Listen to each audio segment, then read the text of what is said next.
What's up, y'all? Welcome to another episode of Bro Let's Talk. I'm so excited to be here with you guys. If you don't know who I am Jefe Seats. I am your host. I'm the creator of Bro Let's Talk. Bro Let's Talk is a safe space for men to be vulnerable, open, heal, laugh, cry, and all of that other good stuff, okay? So today we have a special person with us. We're gonna get into some stuff. So we're not gonna prolong it. We're gonna dive right into it.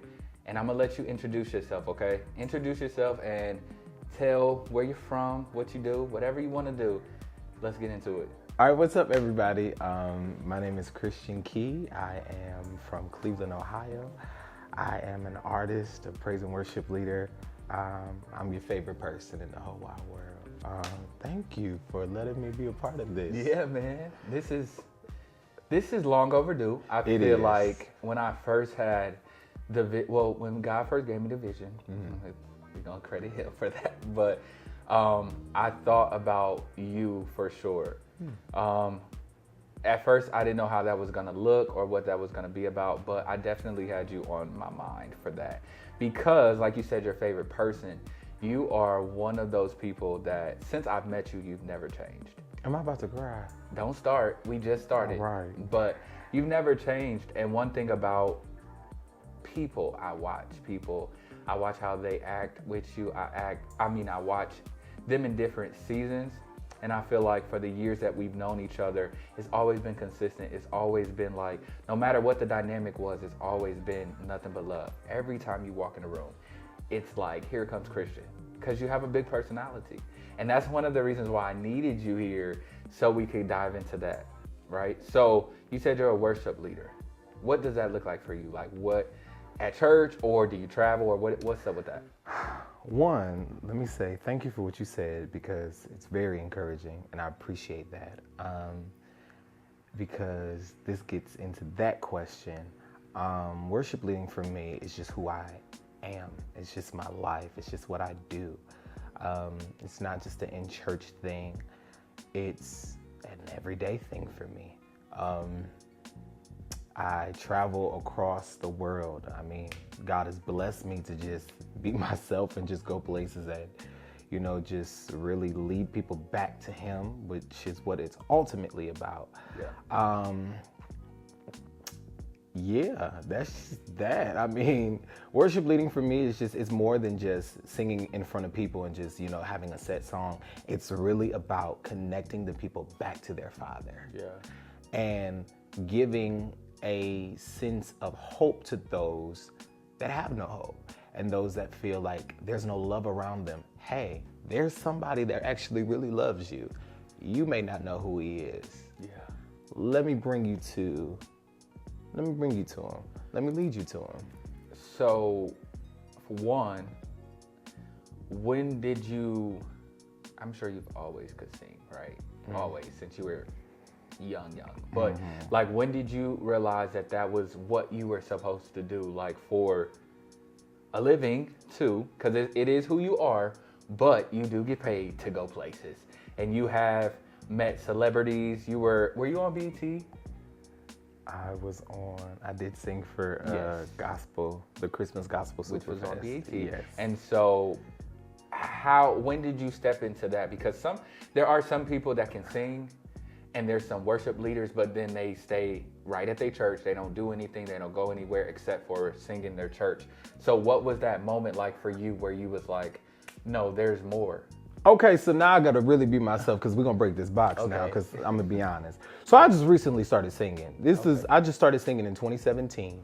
I started when I sang. You praise dance first, right? I was a praise dancer for the longest. That's all I did. That's all the people knew me as. But 2017, I was graduating from high school, and you young. All right. You are very young. You're we are seasoned. like we 2024. 2014 in here. So anyway, go ahead. Go ahead. But no, for real. I just started singing in 2017. I sang for my high school talent show, and I sang Kimberell, Don't Count Me Out. The only reason I did it is because it was the first, that's my girl. It was the first time of, of just me actually having a desire just to sing. I could always sing. Right. Shout out to Miss Michelle Hare from my childhood, who was also my neighbor, who was over the Young Zion choir at my old church, because she always knew I could sing. I just never did it. Like, you just started? I did not know that at all. I just started never a couple knew that. years ago. 2017 And is you be actually. doing all them runs and stuff. You be doing a lot. Yeah, I'm listening. I pay attention to singers. I've been watching singers. Did you do vocal lessons? I did not. What? I've never taken vocal See, I lessons think I in my could life. sing. And I've sung before, but listen. But I'm not like the singer that's like, can do all of that. And I feel like I wouldn't do Shower that. singers. No. Don't. Car singers. No, I could do church. I could do praise and worship. But I cannot do like... Oh, like worship team or like choir singing? Or No, like worship. actually Like leading I could worship? lead the worship. Like I can lead you in the worship. I love that for you, friend. No, for real. And I had a CD. I had not a CD. It was a song when I was younger. A single, A s- an idea, no, it was a concept. anyway. I feel like I would need. Like, come on, bro. Like, I feel like I would need singing lessons. And sometimes I'd be like, I've even asked you that before. Yeah. And you kind of just like brush it to the side. but I'm serious because I feel like we need to use the gifts that God Okay, gave us. so this is why I brush, vocal coaching and all that, because I'm not good at that. That's not me. I never asked I've you never been a vocal coach. I've never gone through vocal training. A lot of my training has really been from the church. And a lot of my, grooming and growing has just really been from being out front. I think when I started singing, it just started taking off for me, and it took off real quick. It's like getting in a car and going from 25 to doing 80 real quick. There was no preparation at all. Like, I was prepared, but I wasn't. And I'm still being groomed and still learning. But, being in ministry, that's how I've just learned. Like, I've learned from just being in the front and taking L's. Like, I've learned from doing praise and worship and singing too long. Like, you too long-winded. Like, I'm probably the long-winded worshiper because I sing for a long time because I get caught up in the moment. You do. Don't judge me. You definitely sing a long time. I didn't ask you for your And amen. do a lot, man. Wow. We Wow. thank God for that. But Thank you, friend. But I think that's what makes you who you are. Yeah. My mom says all the time, is Christian gonna be there? Like any service Mom. we go to, it's like, is he gonna be there? Because we know he gonna shout and we know he gonna Every time. literally. And so I love that about you. But okay, so wait, let's backtrack because we're gonna go to another topic before we even get to this one. What was that moment like when you said, okay, this is it? I'm still in that moment. Okay. And I'm still accepting that moment because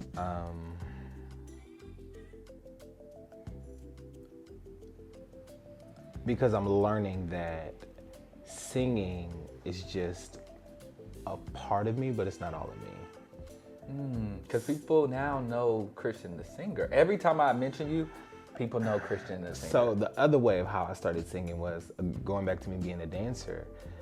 What people don't know is I used to dance to CD tracks, even when we had iPods and iPads and all that great stuff. But I still had CD tracks. In this one church I went to, I was trying to dance to In the Midst of It All by Yolanda Adams, and that CD skipped. And what I had to do in that moment is save that moment. You didn't start singing. I grabbed that mic and started singing. Wow. And in that moment, the church went completely up. Now, in my mind, I'm just like, Lord, I don't want to embarrass myself. Like, they ain't going to bring me back no more. Pastor then said to me, he was just like, young man, you're not supposed to be dancing. Right. You're supposed to be singing. I was like, nah. Wow. Nah. I didn't know that story. Yeah. Wow. So singing for me, it just happened. Like, I always could sing, it just happened. Wait, I used to mime dance too. So listen, You did. I did. You I did. did not know that. I went through your pictures. I did. You did. That was a little. Now I did know because we talked about that. God did not call me to do that. No. Don't do that. don't do that. We did what we were supposed to do. Your season was up. Yeah, and it's okay. I don't okay. feel like it's a lot of people's season. It was a dancing and I agree with that, for real. Y'all, we're gonna clown through in this conversation. But wait, before you go to that, because don't do that to me. Like we did a lot of different churches and we did what we were supposed to do. But yeah. now It was just a door. Yeah, and it was a door like I have no interest in anymore. Like It's a door that I can keep closed. Yeah, Because it was a good gateway. You danced again like last year. Yeah, I just so I still kind of dance every now and then. I still So your door is open, but mine is shut. My door is, it's locked. I got a key though. Okay. I do have a key. I really try not to open it because singing and dancing is a lot for me. It's just in a lot. In the same service or just all together? Just all together. Because I feel like I can see you trying to be on the program twice. They will put you on the program people twice. do that, and I hate that because if I'm coming to sing, my mind is focused on singing. I don't want to get up and feel like, now I'm done singing, let me rush to the back, get ready. Because I'm ministering discombobulated. Mm-hmm. My mind is not set on, I get to do ministry. And what does the Lord want in this moment? It's more so set on, all right, I just got done singing. How can I do better than what I just did? Versus how can I just get up and just give God the glory? You know, a lot of people minister discombobulated. They do. That's another story, but that's a good topic to me when you said that, because people just be discombobulated everywhere, trying to do way too much. And I think that is an important part of what you said. You didn't say it, but I'm gonna pull that out of what you were saying. To focus in on what? I want to be so deep and say this. I'm learning how to worship God in chaos, but not from chaos. Okay. Is that like ministering from a broken place and not in a broken place? It's ministering from my current level of faith. Okay. That's just deep. That was okay. That was a little deep moment. You were gonna get deep so fast. I'm not trying to go there. So that was the moment when you picked up the mic. What were you feeling in that moment, except for, outside of, I don't want to embarrass myself? Did you just did it? You just was led to do it? It really just happened. It was just a moment of, you have to learn how, something I really want to teach worship leaders and just people in general is learn how to manage a moment. Mm-hmm. You set the tone for your day. Mm-hmm. You set the tone for your own performance. You even know you're one of the best caterers out here. But you set the tone for your brand. Yeah. You are very professional. You operate in a spirit of excellence. That's why we love you. Yeah. Don't start. No, that's for real. No, but you set the tone for that. And whatever you give, it's no less than that. But you don't just do that just to get money. That's just who you are. Yeah. I have to set the tone for my day. So that's what I did in that moment. I had to set that tone. Yeah. I did. And so me singing just happened to be a part of me setting that tone. Okay, so from there, it just went on. It just took off. It just happened. So from there, I started dancing again. That CD started skipping. I started dancing again. I started using the iPad. The iPad just started pausing. Oh, wow. Like I had a situation where somebody called in the middle of me ministering, and it wasn't even my iPad. It was the church's iPad. And the lady was like, that's never happened to me before. I usually turn my phone off. In that moment is when I said, God, I know what you're doing. And I was running from the fact that I'm supposed to be singing. I know I can. Yeah. I just don't know what that looks like for me. It's scary. Because I don't like transition. And it happened. And as soon as I got comfortable with dancing, singing started knocking. But isn't that how things happen in life? Like as soon as you get comfortable, and this is what I'm supposed to do. Because I am in that season right now where I am about to make thank you for the catering shout out. But I am planning to make a transition out of that because that's real. God is really calling me into something new, and it's something that I cannot shake. It's not something that I keep. So it's different than the skipping CD. But when it's just pressed upon you, when it's just there, it won't stop. You can't get that thought out of your mind. Yeah. And that's where I am. It's scary because I know how my money flows with catering. I know if I get low on funds, I can probably sell this. I can do that. Even though I don't like to do it, I can control that. But this season that I'm walking in, it's like, I don't know what it looks like. And let me say this because we got to move on because, this conversation will turn left. It can't at all. But that is also the season that I'm into, even coming out of dancing into singing. And now getting comfortable with singing, and now I feel like preaching is knocking, and I'm just like, hold on, wait a minute. Yeah, I'm not a preacher. I'm not doing that. I can. That's not me. And everybody, Everybody can see that. I see it on your comments all the time. Of course, I can see that, and I love that for you. You ain't got to. But I think that is how our lives go, and they really should is. go, because if you get stagnant in one area, that's just where you're gonna be. And there's so much more, because we can be used for all of those things together. Like, I don't know. I think that's dope. Let me add this, because you just triggered. See, this is why we can't have conversations right here, because it get deep. I think that that's how God puts the attention back on him. You say God so deep. I know. But that's how he puts the attention back on him, is not allowing us to get comfortable in seasons. Because what happens is, if you start catering and you get comfortable there, you put all your faith there. Mm-hmm. And now you view this is your final destination. Yeah. But God has a funny way of showing you, hey, I'm gonna use this for a long time to support you and to launch you. But in the middle of that, I'm gonna start pulling up some other things out of you. That's the preacher in you coming out. Oh, I know. I gotta sit on my hands. So it's a thing. But I really realize that that's how God really allows the faith to really be in him and not in things. Yeah. Is when you really view that things are unstable, but God is consistent. So I'm gonna leave that alone, because I feel it my help now. Yeah. I had to realize that. And I was actually talking to one of my friends today, and I was just telling her how tired I am of being here, like, as far as in that catering thing. I love it. It serves its season and its time.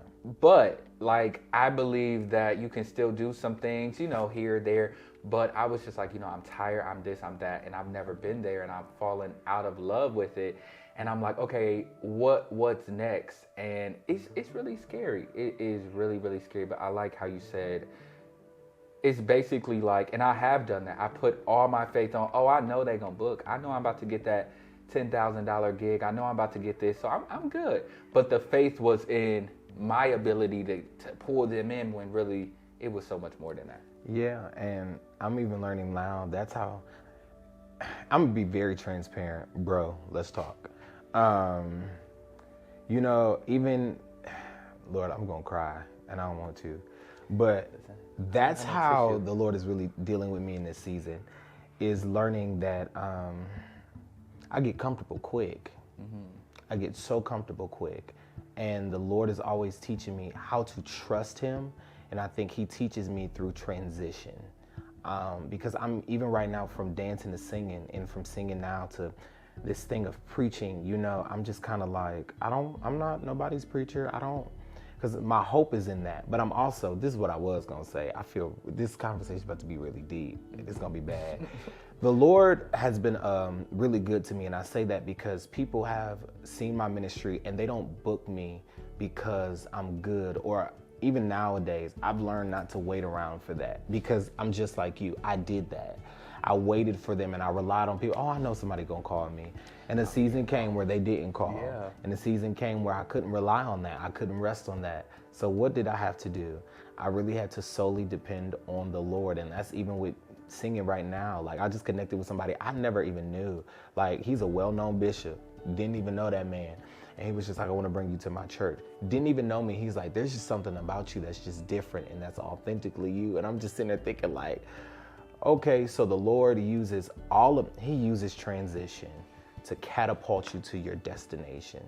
So that was something else I wanted to ask you, because like I said, when you walk in a room, we know you're there. We know you're coming, hugging everybody, talking to everybody knows you, literally. And it's like, I've never seen you down. Like, I've never seen you come in a room and just be like, I'm not really on it right now. But you're also like a very bold personality. Did you ever think that you would be able to be you and still be used and still be able to get to where you have gotten to now? Yes. Yeah, always. Always. I love that for you, because not everybody has that. They don't. A lot of people change to fit in. A lot of people change to succeed. You know what I had to learn is that there was nothing wrong with me. Mm-hmm. that what people had a problem with, God did it. Okay. I grew up being bullied in school, in church, by my own family, in the community in which I lived. I grew up around jealousy.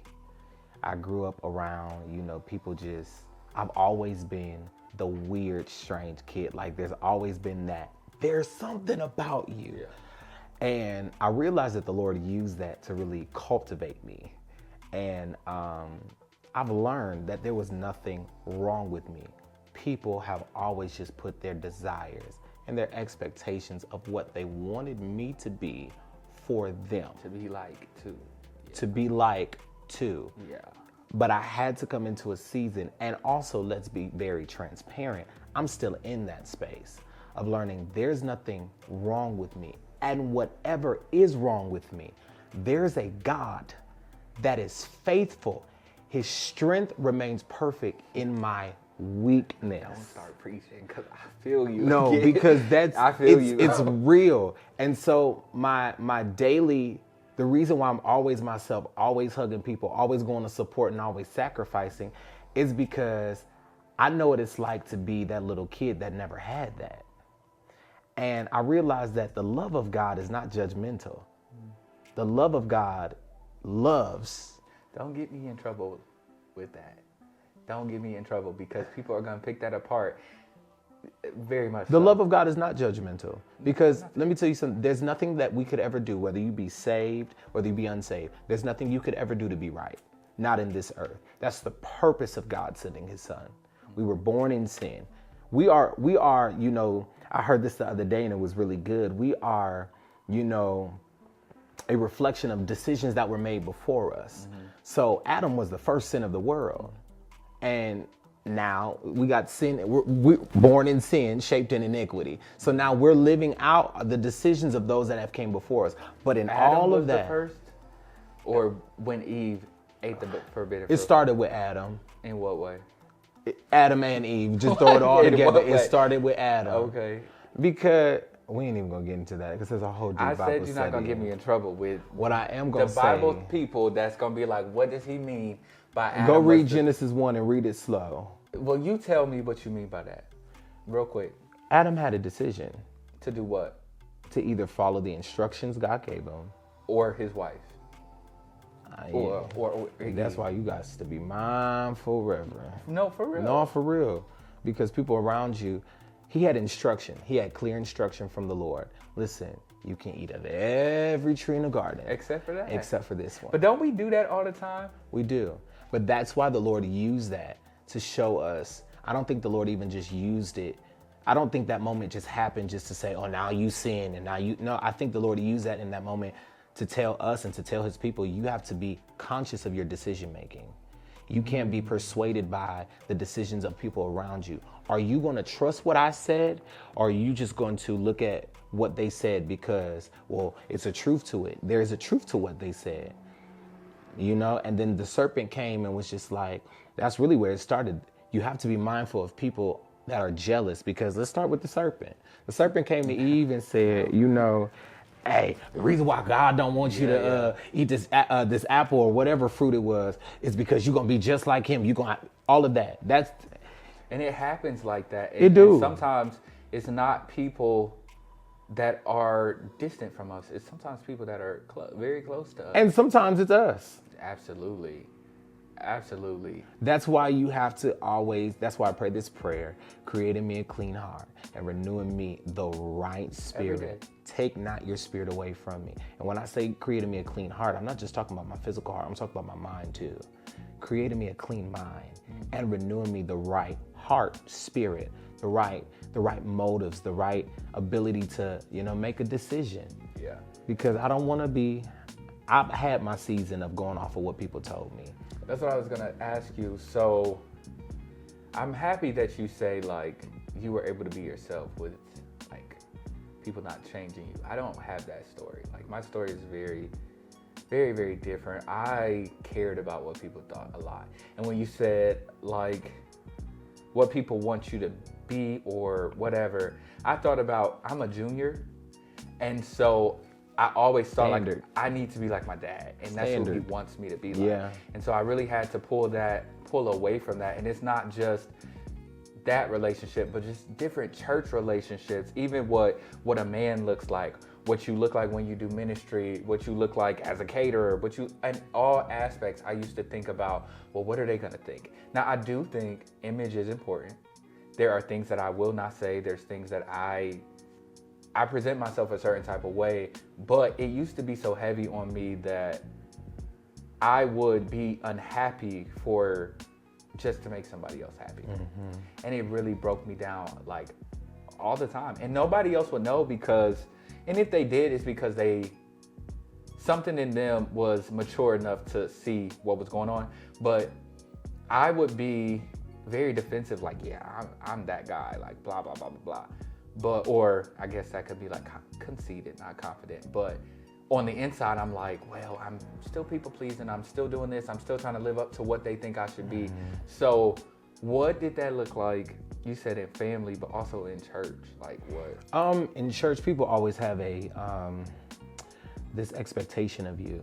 Like with me being a worship leader, I should be in suits every day or in suits every Sunday. Every time I lead, I need to have singers. Every time I lead, I need to have a good musician. Every time I lead, I need to be doing this. And if I start pastoring, I need to have, a first lady, all that other stuff. And I'm just kind of like, that's what people want because that's the pressure that they had to live under. Mm-hmm. At the end of the day, my life is set out to please the Lord, not people who want to take the position of a Lord, not people who want to be leaders because you're setting me up to fail right now, because something that I've learned is we have a lot of people who are pastoring and who are leading just because they wanted it. Or they have this idea of what pastoring looks like to them. A lot of times what we're supposed to be doing is the thing that we don't want to do. Yeah. Ooh. And so check me, Holy Ghost. I always think about that because it's like I see people, and I've even had to check myself, like, is it you wanting it, or is that what you're supposed to do? Let me say this, and this is going to answer that. You're called to do it. When people can come back and tell you that it worked. Yeah. I'm in a season of learning that me as a singer, as just being Christian, as just the love I give, it blesses people. It does. Going back to something you said, it's something I'm hearing more often, like, you're just Christian. My uncle said it the best. Shout out to my uncle. He said, you're just simply Christian. There's that's just simply you. And I was thinking, like, that's good clickbait. I could use that as the name. Simply Christian, they're gonna think we're like talking about Christians. Yeah, use it. Simply Christian. Go ahead. And I'm just me because my motive is God. Okay. When I wake up in the morning, my desire in my everyday life is to encourage someone just to live to see another day. Everybody's not operating at this grand level of faith, at this, having all this faith in God. Everybody's not there. Some people, some of us as believers, we're not even there. Yeah. So my motive every day I wake up is to remind somebody that God is real, that God is love, that God is a friend, but that God is a father, and he is a safe place. And my motive is always to remind somebody life is worth living with Jesus. Have you ever been, this is super random, but like, have you ever felt like life was not worth living? Yeah. Yeah, I remember July of 2020. I tried to commit suicide. I remember that. I remember that moment. I I remember being suicidal. I grew up an only child. I really didn't have friends. I grew up bullied. I grew up Bullied for what? just being me, like just always being Christian. Like I was randomly shouting at school, randomly. God, are like you serious? I was, Okay. but it got worse because the older I got, the more in trouble I started. Like I've been to jail before. Have you? I have because I've never been to jail. How was that experience? it was. This is actually a very good segue for me to say this. But wait, you gotta make sure you talk about the trying to take your life. But No, you went we're to going to jail. get back to that. Okay. I went to jail, but that's where my prayer life started, In jail. is in jail. My magistrate, Judge Sheila Turner McCall, who lives in East Cleveland to this day, Too much information. one of the greatest people, saved my life. I walked in her courtroom and she told me, "You're not going home." I was gone for months away from home. Nobody knew it. What? I had got into a fight. You was fighting? Yeah, I was You can fight? What? Oh, wow. Go ahead. All right. Go ahead. I got into a fight, and it was a fight of self-defense. What it was a built-up of a lot of anger that I've never dealt with. And I took it out on somebody that I value the most. And it caused me to end up going to jail, not knowing that that was the plan of God for my life. To go to jail. Was to go to jail. Because while in there, I met so many amazing people. Like I met in there worked my mom's pastor's husband at the time. They were campus pastors at this church, and the husband worked there. And he was just like, I know him, but I was hiding my face for the longest. But just being in jail, it started ministry for me and all of that other stuff. But it grew me because I remember going back to, court, and she said to me, she's like, "You're not supposed to be here. You're so different. You're so set apart. This is not for you." So that saved me. But here's how we get to the suicide part. I lived off of that so long that What part? I'm not supposed to be here. There's a place for me. Yeah. There's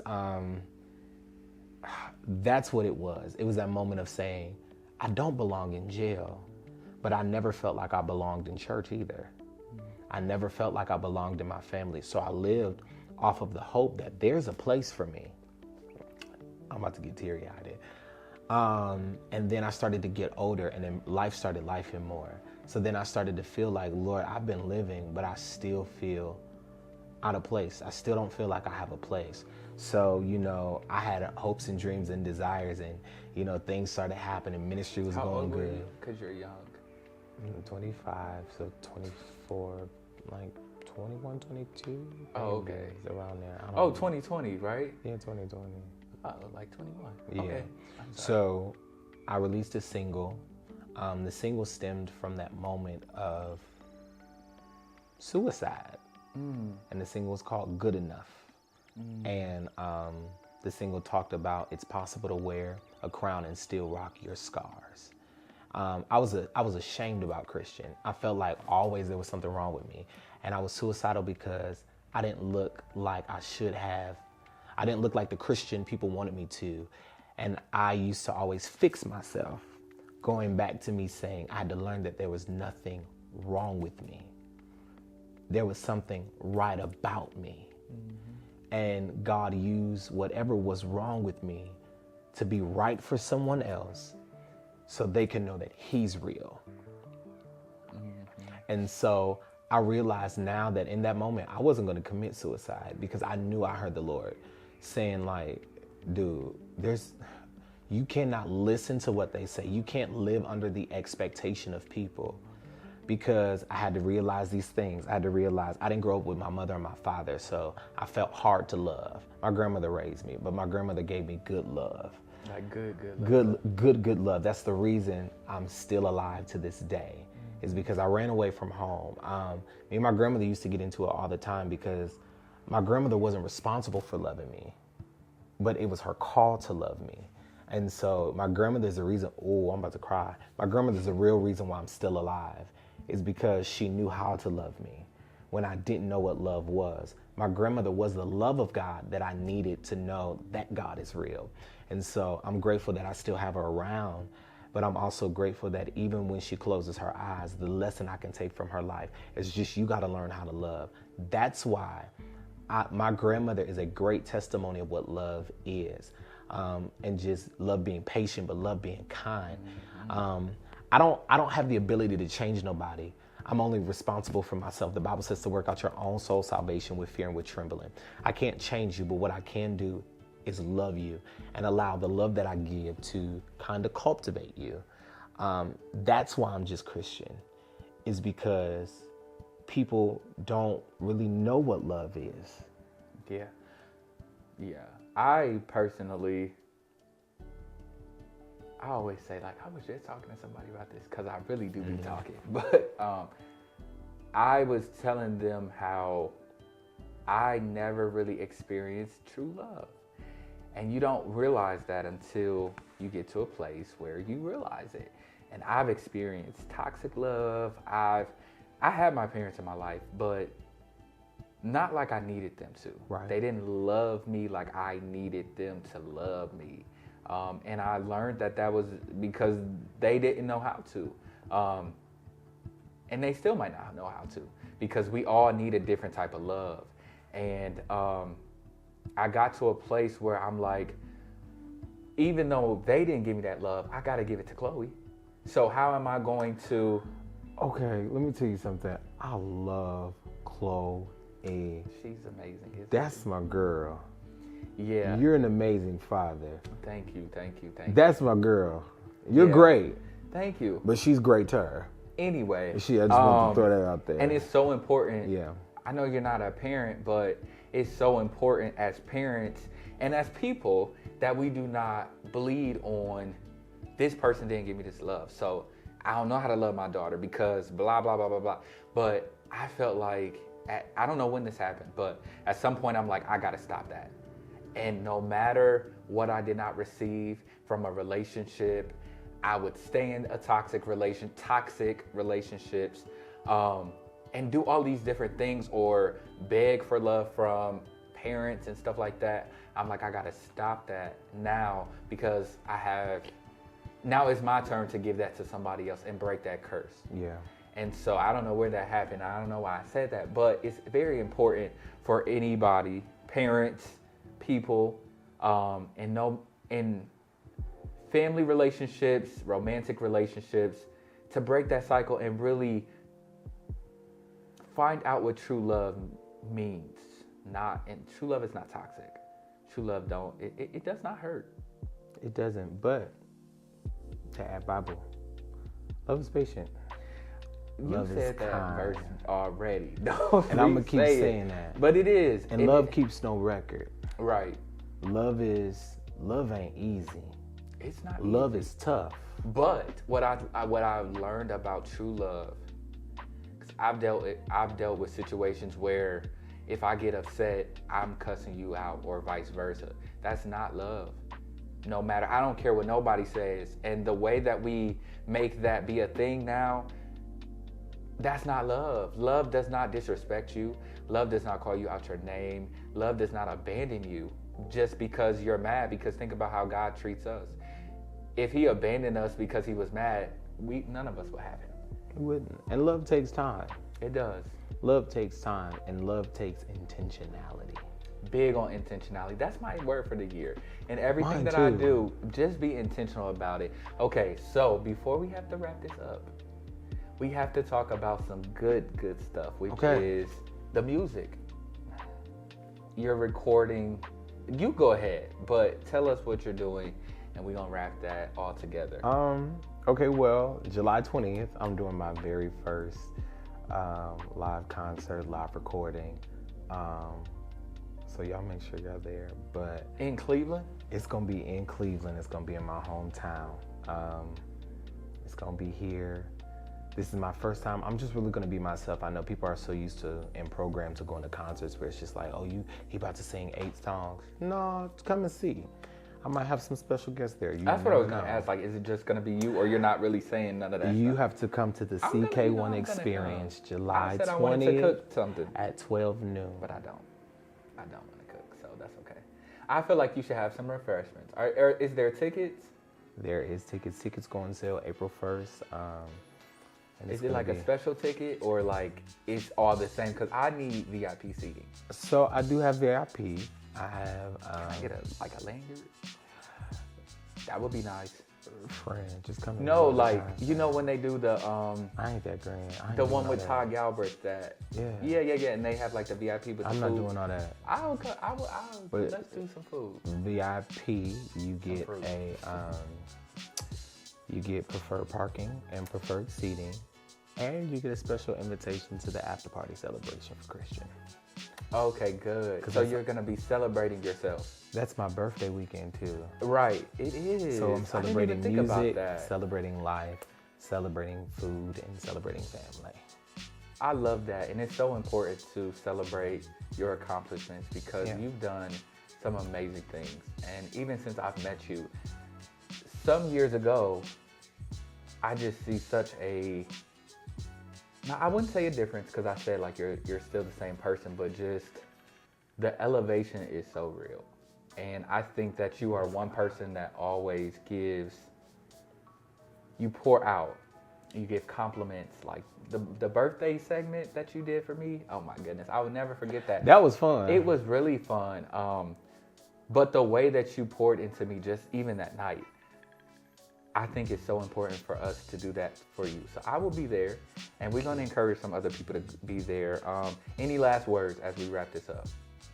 Yeah. Falling in love with Jesus, oh, falling in love with Jesus, falling in love with Jesus. It was the best thing I've ever done. Oh, in his arms, I feel protected, and in his arms, I'm never disconnected. No, in his arms, I feel protected, and there's no place I'd rather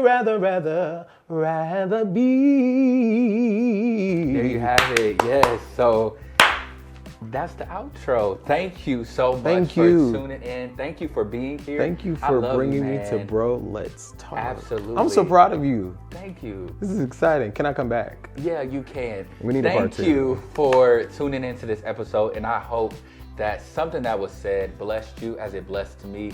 Thanks to our guest, and until next time, be safe. I'm out. Have a good day on purpose. Nope. We stopped at I'm out.